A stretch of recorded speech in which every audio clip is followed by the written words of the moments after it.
There's a hive of Raptors fans right now that are calling for the Toronto Raptors to go after DeAndre Ayton after reports have come out that he's likely going to be leaving the Portland Trailblazers sometime soon. So we'll dive into that, Masai Ujiri's plans there, as well as Masai Ujiri officially parting ways with the player he acquired last season that everything was spoken about him having a future with the Toronto Raptors, but now he's officially gone after most signs pointed to him leaving over the course of this offseason. So lots of stuff to sink our teeth into in this video. But before we do, folks, again, if you want to stay up to date with everything regarding the Toronto Raptors, make sure you guys hit that subscribe button so you don't miss a single thing. But let's dive into the news, because there's been a few people hitting me up, talking to me about DeAndre Ayton after sort of news has come out regarding this man's future. So essentially coming from Brett Siegel to Clutch Points, at some point the Blazers and Ayton are expected to part ways, sources say. Yet the former first overall pick doesn't command a market at this time.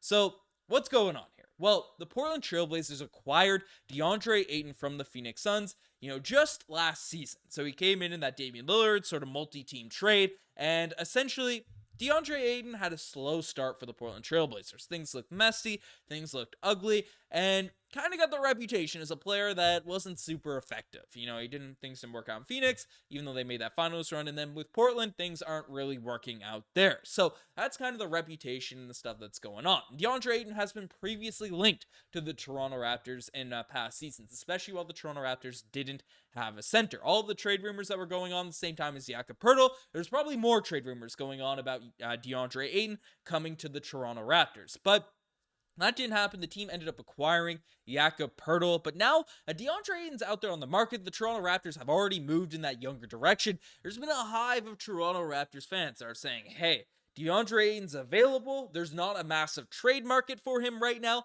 The Toronto Raptors should jump on this. And you look at DeAndre Ayton's stats, and they're solid for last year. Nothing crazy overwhelming. Again, for a Portland Trailblazers team that was bad, objectively bad last season. 17 points per game, 11 rebounds. It's still very, very solid numbers. Only 26 years old. Still not, again, DeAndre Ayton's not that much younger than Jakob Poeltl. I think some people forget about that. He's a bit more expensive as well.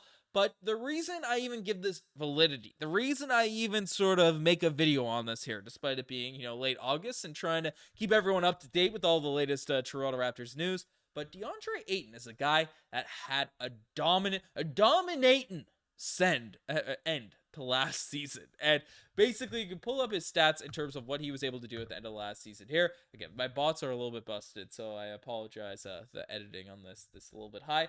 But essentially, DeAndre Ayton, in the last sort of stretch of games, in the last 17 games of last season, with the exception of the last game, we only played under 22 minutes, DeAndre Ayton averaged 24 points per game, 13 rebounds, and just put up some absolutely dominant numbers for this Portland Trailblazers team. He's still not much of a shooter, a bit better shooter than Jakob Poeltl, significantly better free throw shooter than Jakob Poeltl, but you regress a little bit there on the defensive end. But DeAndre Ayton, dare I say, looked dominating at the end of last season for this Portland Trailblazers team. And then also for Team Bahamas this summer, showed a lot of effort, showed a lot of passion, showed a lot of energy for that playing for his country and trying to qualify for the Olympics, among such things. And that's really been the big criticism regarding DeAndre Ayton over the course of his career. Does he care enough to play on defense? Does he care enough to really try and give effort and stuff? But the last few weeks of the last season of last NBA season, as well as his performance for the Bahamas, and the fact that I'll pull it up here again, the Portland Trailblazers are likely going to part ways with DeAndre Ayton, and essentially this is also really sort of escalated after the NBA draft, because the Portland Trailblazers ended up selecting Donovan Clingan from UConn, I believe was his team. So another center. So they currently have DeAndre Ayton, they have Time Lord Robert Williams, and they also have Donovan Clingan, all natural fives out there for this Portland Trailblazers team. So and Robert Williams was like a key piece of that Drew Holiday trade, which ended up being the Damian Lillard trade and stuff. So I imagine they want him on the team despite his injury history. So DeAndre Ayton seems like the odd man out. There isn't a massive market for him given his big contract, and given the fact he played really, really well to close that last season, showed some passion with his national team. Raptors fans is a hive, a little growing hive out there on the Reddit spheres, the Twitter spheres about the Raptors. You're going after DeAndre Ayton. And again, I don't think this is going to happen to start off next year. I don't think there's going to be any big trades. I think the Raptors, I've said this on multiple videos, are going to start off the season with Jakob Poeltl.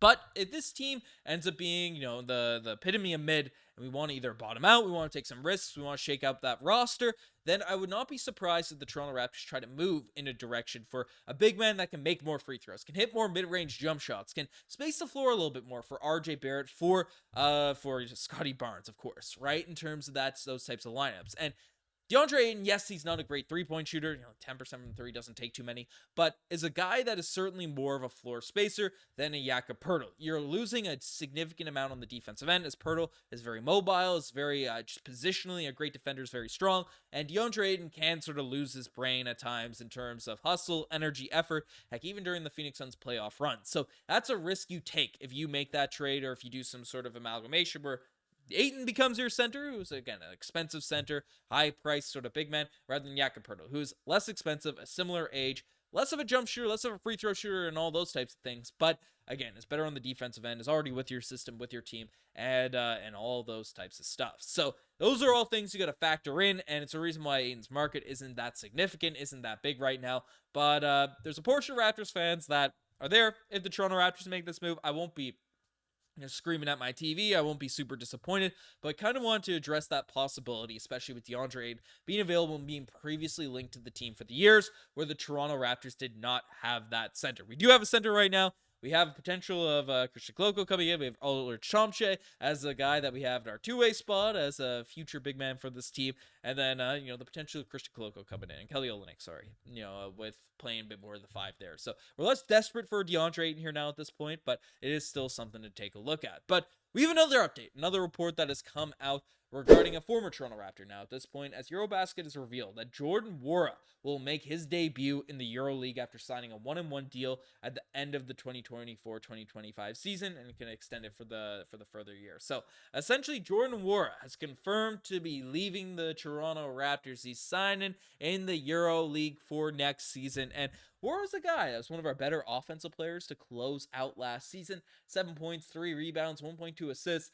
Knocked down some threes, wasn't super efficient, but came in and had some flashes as a three-point shooter. And when the Toronto Raptors made the trade for Pascal Siakam, again, no one was really super excited about Jorden War coming in. There wasn't a ton of people just super amped up. I had Jorden War as a sleeper guy on fantasy previous year, so I was a little bit excited. But Masai Ujiri talked about how he was a long-time Raptors fan. There's a deep relationship there, all that type of stuff. But Masai was a fan of his game. The Raptors are fans of his game, relationships and stuff. But basically, Jorden War's future with the Toronto Raptors is officially done. It's officially over. I don't think there's a lot of Raptors fans super disappointed in that, but the fact that he was another one of those guys that was in the Pascal Siakam trade that just ended up being a nothing burger is a bit disappointing, in terms of that return package for this Toronto Raptors team. But we'll see how it all shakes out. Let us know in the comment section. He got a lot of the minutes, the development minutes at the end of last year, Jordan War did. So, the fact that those weren't given to a guy that was around long term might be a little bit sad.